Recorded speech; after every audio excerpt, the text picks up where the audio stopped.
mayam ising bottle do kaino detox water tawrubagi do adum naps manungda ke hetare champra gumba thabi gumba gi do adum napsan ba yawbune flaxseeds po oirasu ko adu do amomu ko nong nini leiraga ising asabada phasana tengthokpiyo aduga yaragadi mayam sijinaba matamda likli gi gumba oina sijinabiyu ko likli gi leitargadi haidi likli gi jug oirasu bottle oirasu dumai sijinabiyo aduga aigi bottle je khitangsu adum quality leiba plastic oibane ba similton gi se adum phaiye ba ko adudugi ai sijinabwane ba aisu likli gi ke ka mayam sijine ba aduga ai poche sijina tarsu mayam ai 1 month gumba dai hena kya sijina deba ko do marak ta smaina ising asaba ai hoji ising asaba sawalaga tawra si tengthomine ba ai gi singse amu phajana mu tawa do manung do dum langtrek langbane ising aying bana tawbodi ya deba aduna mayam amu mu smaina tawbiyu ko mayam ngasi di detox water je nungsida hap tore ina ko mudai helakpado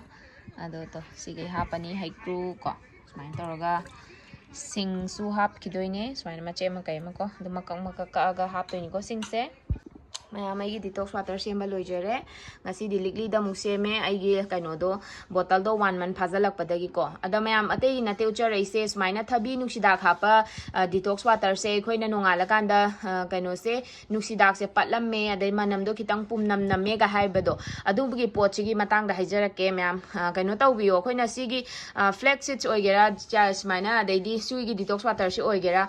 fridge ta thambira mo overnight to nungda aduga hek nongan baga hogot paga lokthok piro ko fridge tagi hek lokthok paga akhoi hek lokthok paga thakchalo no yam ingna thakpado adu do sum kaino weight loss kumba tawning ba du da yam ingna thakpaje thakchalo rano ko khoina asaba ma mithi ke ka tha kanda du magi fridge ta thamu ba ingbedo adum lokthok ga mai normal adum oire idana adumai taro kan doina thakpiyu ko ma'am pumba khotpa du dai problem du leidana ba du haijera ine ma'am ningsingjara ine ai sesu fridge ta hapchalam doine hojik to yam sabani na ko mayam ai ngasi di morning drink se ko ai detox water ga semjaraga amta thaktre ai do lok khara leire ba ko champra yabuda thaktre aduna flaxseeds kumba thani ba ko duga mayam ai se hojik se singa adai long khara yaure smaina black pepper tawraga ising glass amada tawraga phajana thani ayuk sidi ko ado mayam si se wo lok tangi wana te weight loss ta jo tai to po leitra ju si se sum thakpa aduga mayam ai di kaino nungdang tumam dai do smaina lok kumba la adi satlangna thakchale ba ko si cinnamon powder khara hapani yam dabida do si sawhallurage. Hello everyone, ma'am, welcome back to my channel. Ma'am Bukhurumjari. Ado ma'am,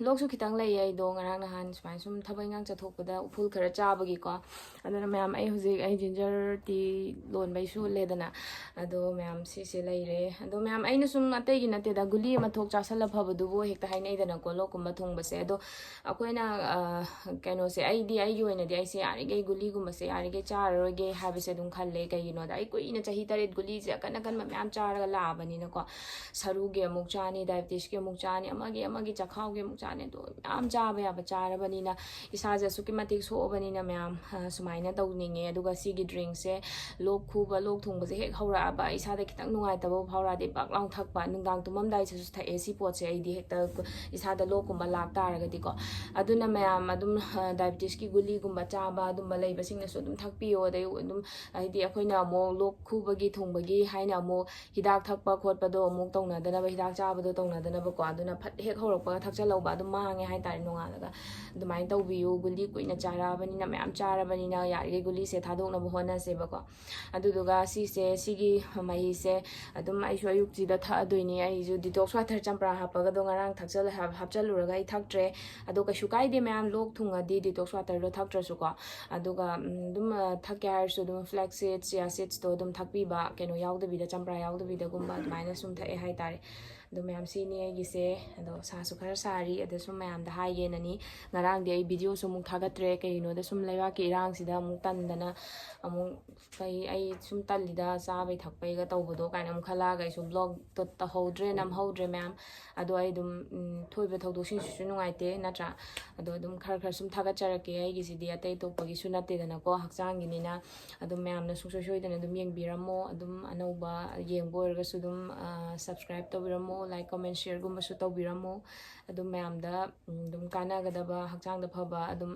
ꯑꯩ ꯑꯗꯨꯝ ꯊꯥꯒꯠꯆꯔꯛꯀꯦ ꯅꯣꯡꯃꯩ ꯈꯔ ꯁꯨꯝ ꯁꯥꯡꯕ ꯇꯦꯟꯕ ꯊꯤꯗꯅ ꯑꯗꯨꯝ ꯌꯦꯡꯕꯤꯌꯨ ꯑꯗꯣ ꯑꯗꯨꯝ ꯐꯃꯤꯟꯅꯔꯁꯤ ꯑꯗꯨꯒ ꯁꯤꯒꯤ ꯗ꯭ꯔꯤꯡꯁꯦ ꯂꯣꯛ ꯈꯨꯕ ꯊꯨꯡꯕꯗꯪꯒꯤ ꯋꯥ ꯅꯠꯇꯦ ꯑꯗꯨꯝ ꯁꯨꯒꯔ ꯗꯥꯎꯟ ꯇꯧꯕꯗꯁꯨ ꯁꯨꯒꯔ ꯅꯣꯔꯃꯦꯜ ꯂꯥꯛꯍꯟꯕꯗꯁꯨ ꯃꯇꯦꯡ ꯄꯥꯡꯉꯦ ꯑꯗꯨꯒꯤ ꯃꯊꯛꯇ ꯑꯃꯨꯛ ꯋꯦꯠ ꯂꯣꯁ ꯇꯧꯕ ꯃꯤꯗꯁꯨ ꯑꯗꯨꯝ ꯌꯥꯝ ꯐꯕꯅꯦ ꯑꯇꯩ ꯑꯇꯣꯞꯄ ꯄꯣꯠ ꯂꯩꯇ꯭ꯔꯁꯨ ꯁꯤꯁꯦ ꯁꯨꯝ ꯅꯨꯡꯇꯤꯒꯤ ꯊꯛꯑꯁꯨ ꯌꯥꯏ ꯂꯣꯛ ꯊꯨꯡꯒꯦꯔꯥ ꯊꯨꯡꯕ ꯊꯨꯡꯗꯕꯩ ꯋꯥ ꯅꯠꯇꯕꯤꯗꯀꯣ ꯅꯨꯡꯇꯤꯒꯤ ꯁꯨꯃꯥꯏꯅ ꯊꯛꯄꯁꯤꯁꯨ ꯌꯥꯝ ꯐꯕꯅꯦ ꯑꯗꯨꯒ ꯂꯣꯛ ꯊꯨꯡꯗ꯭ꯔꯒꯗꯤ ꯁꯤꯗꯩꯁꯤꯗ ꯑꯃꯨꯛ ꯆꯝꯄ꯭ꯔꯥ ꯑꯃ ꯐꯖꯅ ꯁꯨꯝꯖꯜꯂ ꯊꯛꯑꯕ ꯆꯞ ꯆꯥꯔꯦ ꯋꯦꯠ ꯂꯣꯁꯀꯤ ꯑꯣꯏꯅꯗꯤ ꯑꯗꯨꯒ ꯗꯥꯏꯕꯤꯇꯤꯁꯇꯁꯨ ꯑꯗꯨꯝ ꯌꯥꯔꯦꯀꯣ ꯌꯥꯝ ꯐꯔꯅꯤ ꯑꯗꯨ ꯑꯗꯨꯝ ꯁꯦꯌꯔ ꯇꯧꯖꯒꯦꯅ ꯃꯌꯥꯝꯗ ꯉꯥꯏꯍꯥꯛ ꯎꯠꯆꯔꯛꯄꯅꯦ ꯑꯗꯨꯗꯤ ꯃꯌꯥꯝ ꯃꯈꯥ ꯇꯥꯕ ꯑꯗꯨꯝ ꯂꯟꯆ ꯗꯤꯅꯔ ꯀꯩꯀꯥꯗꯣ ꯑꯩ ꯑꯗꯨꯝ ꯆꯥꯕꯒꯤ ꯀꯃꯥꯏꯅ ꯁꯦꯝꯕ ꯀꯩ ꯆꯥꯕ ꯑꯗꯩ ꯑꯗꯨꯝꯕꯗꯣ ꯑꯗꯨꯝ ꯈꯔ ꯍꯥꯞꯆꯔꯛꯀꯦ ꯃꯌꯥꯝ ꯃꯈꯥ ꯇꯥꯅ ꯁꯨꯝ ꯌꯦꯡꯕꯤꯌꯣ ꯑꯩꯁꯨ ꯁꯤ ꯊꯛꯇꯣꯛꯈꯤꯒꯦ ꯃꯌꯥꯝ ꯑꯩꯒꯤ ꯂꯟꯆꯁꯤꯗꯤ ꯑꯩꯁꯦ ꯂꯣꯛꯁꯨ ꯈꯤꯇꯪ ꯊꯨꯡꯕꯩ ꯀꯥ ꯍꯦꯟꯅꯁꯨ ꯆꯥꯅꯤꯡꯕ ꯑꯣꯏꯗ꯭ꯔꯦ ꯑꯗꯣ ꯑꯩ ꯌꯦꯔꯨꯝ ꯑꯐꯨꯠꯄꯁꯦ ꯍꯥꯐ ꯕꯣꯏꯜ ꯑꯣꯏ ꯀꯩ ꯑꯣꯏ ꯁꯨꯃꯥꯏꯅ ꯑꯣꯏꯅ ꯐꯨꯠꯂꯦꯕꯀꯣ ꯑꯍꯨꯝꯁꯦ ꯐꯖꯅ ꯑꯍꯨꯝꯁꯤꯅ ꯄꯨꯛ ꯊꯜꯂꯅꯤ ꯑꯗꯨꯒ ꯁꯦꯕꯣꯠ ꯊꯣꯡꯕ ꯈꯤꯇꯪꯒ ꯂꯩꯔꯝꯃꯦ ꯁꯨꯃꯥꯏꯅ ꯁꯨꯝ ꯆꯥꯔꯅꯤ ꯃꯌꯥꯝ ꯑꯗꯣ ꯑꯗꯨꯝ ꯅꯨꯡꯊꯤꯟ ꯀꯩꯀꯥꯗꯣ ꯑꯗꯨꯝ ꯏꯚꯤꯅꯤꯡ ꯁ꯭ꯅꯦꯛꯁꯇ ꯆꯅꯥꯒꯨꯝꯕ ꯀꯩꯀꯥ ꯁꯦꯝꯃꯒ ꯑꯣꯏꯅ ꯆꯥꯔꯒꯦ ꯂꯣꯛꯁꯨ ꯈꯔ ꯂꯩꯕꯩ ꯀꯥ ꯍꯦꯟꯅꯁꯨ ꯆꯥꯅꯤꯡꯗ꯭ꯔꯦ ꯑꯩꯒꯤ ꯂꯟꯆ ꯍꯥꯏꯕꯨ ꯁꯤꯅꯤ ꯃꯌꯥꯝ ꯅꯣꯡꯃꯒꯤ ꯁꯣꯏꯗꯅꯕꯀꯣ ꯃꯌꯥꯝ ꯏꯟꯁꯨꯂꯤꯟ ꯂꯤꯞꯁ ꯍꯥꯏꯁꯦ ꯁꯤꯁꯤꯅꯦꯕꯀꯣ ꯁꯤꯁꯤꯅꯦ ꯁꯤ ꯄꯥꯝꯕꯤꯁꯤ ꯑꯣꯏꯗꯣꯏꯅꯦꯕ ꯌꯥꯝ ꯍꯧꯔꯦ ꯇꯣ ꯑꯩꯁꯨ ꯅꯥꯎꯔꯦꯝꯊꯣꯡꯗ ꯑꯩꯈꯣꯏ ꯃꯥꯕꯣꯛꯀꯤꯗ ꯂꯥꯛꯑꯒ ꯊꯑꯣꯏꯅꯒ ꯏꯟꯁꯨꯂꯤꯟ ꯄꯥꯝꯕꯤ ꯈꯪꯗꯕ ꯌꯥꯎꯋꯦ ꯍꯥꯏꯕꯗꯣ ꯁꯨꯝ ꯅꯝꯃꯒ ꯍꯥꯞꯄꯛꯏꯅꯦ ꯑꯗꯣ ꯁꯤꯗ ꯌꯥꯝ ꯂꯩꯔꯦ ꯇꯣ ꯃꯣꯏ ꯂꯣꯏ ꯐꯨꯛꯇꯠꯂꯒ ꯖꯔ ꯍꯧꯒꯠꯄꯗꯣ ꯄꯣꯠꯇꯣ ꯃꯈꯣꯡꯁꯦ ꯁꯤꯗ ꯂꯩꯔꯦꯕꯀꯣ ꯑꯗꯨꯝ ꯇꯥꯈꯦꯜꯂꯩ ꯄꯥꯝꯕꯤ ꯑꯣꯏ ꯀꯩ ꯑꯣꯏ ꯇꯧꯔꯒ ꯍꯥꯏꯐꯦꯠꯁꯨ ꯑꯗꯨꯝ ꯃꯥꯟꯕꯅꯦꯕ ꯐꯨꯛꯇꯠꯂꯒ ꯃꯌꯥꯝ ꯂꯩꯔꯦ ꯑꯩꯁꯨ ꯆꯥꯔ ꯄꯨꯔꯛꯑꯗꯣꯏꯅꯤ ꯑꯗꯣ ꯁꯤ ꯂꯩꯔꯦ ꯑꯗꯣ ꯌꯥꯔꯒꯗꯤ ꯃꯇꯣꯟꯒꯤ ꯑꯅꯧꯕꯁꯦ ꯑꯣꯏꯅ ꯊꯛꯑꯣ ꯀꯥꯏꯁꯨ ꯍꯥꯏ ꯈꯪꯗꯦ ꯃꯅꯥ ꯊꯛꯅꯕꯁꯨ ꯌꯥꯎꯋꯦ ꯑꯗꯣ ꯁꯤꯁꯤꯅꯦ ꯄꯥꯝꯕꯤꯁꯦ ꯃꯈꯣꯛꯁꯦ ꯉꯥꯡꯉꯦ ꯍꯥ ꯃꯥꯏ ꯃꯈꯣꯡꯁꯦ ꯍꯣꯏ ꯑꯩꯗꯤ ꯁꯦꯝꯄꯨ ꯄ꯭ꯂꯥꯟꯇꯣ ꯑꯣꯏꯕꯅꯤꯅ ꯁꯤꯁꯦ ꯁꯨꯝ ꯃꯅꯥꯁꯦ ꯐꯨꯠꯂꯒ ꯑꯗꯨꯝ ꯑꯗꯨꯝ ꯑꯍꯨꯝ ꯃꯔꯤ ꯐꯨꯠꯂ ꯌꯥꯔꯦ ꯄꯥꯛꯄꯁꯦ ꯑꯗꯨꯝ ꯄꯠ ꯊꯥꯗꯠꯂꯒꯀꯣ ꯑꯗꯣ ꯑꯌꯨꯛꯇ ꯊꯛꯄ ꯁꯤꯅꯤ ꯃꯌꯥꯝ ꯏꯟꯁꯨꯂꯤꯟ ꯄꯥꯝꯕꯤ ꯍꯥꯏꯁꯦ ꯃꯌꯥꯝ ꯑꯩꯒꯤ ꯗꯤꯅꯔ ꯂꯩꯖꯔꯦ ꯁꯣꯌꯥ ꯆꯪꯁ ꯈꯔ ꯉꯧꯔꯦ ꯑꯗꯩ ꯇꯣꯔꯕꯣꯠ ꯆꯝꯐꯨꯠ ꯑꯃ ꯂꯩꯔꯦ ꯑꯗꯒꯤ ꯀꯩꯅꯣ ꯉꯁꯥꯏꯒꯤ ꯑꯗꯨꯝ ꯁꯦꯕꯣꯠ ꯊꯣꯡꯕꯗꯨꯅꯦ ꯑꯗꯨꯝ ꯑꯩꯈꯣꯏ ꯌꯨꯝꯒ ꯌꯥꯝꯗꯕꯩ ꯑꯗꯨꯝ ꯊꯣꯡꯗ꯭ꯔꯦ ꯑꯗꯨꯝ ꯌꯥꯝ ꯂꯩꯔꯤ ꯍꯥꯏꯅꯀꯣ ꯑꯩꯅ ꯌꯥꯝ ꯊꯣꯡꯖꯟꯈꯤꯕꯒꯤ ꯑꯗꯩ ꯆꯥꯛꯗꯨꯝ ꯑꯃ ꯂꯩꯔꯦ ꯁꯨꯃꯥꯏꯅ ꯁꯨꯝ ꯇꯧꯔꯒ ꯗꯤꯅꯔꯁꯤꯗꯤ ꯂꯣꯏꯁꯜꯂꯅꯤ ꯃꯌꯥꯝ ꯑꯗꯨꯝꯁꯨ ꯌꯥꯝꯃꯦ ꯑꯗꯨꯝꯁꯨ ꯄꯨꯛ ꯊꯜꯂꯅꯤ ꯈꯜꯂꯦ ꯑꯗꯩ ꯑꯣꯛꯇ꯭ꯔꯒꯁꯨ ꯑꯗꯨꯝ ꯆꯝꯐꯨꯠꯁꯦ ꯑꯗꯨꯝ ꯈꯔ ꯍꯥꯞꯊꯕ ꯌꯥꯏ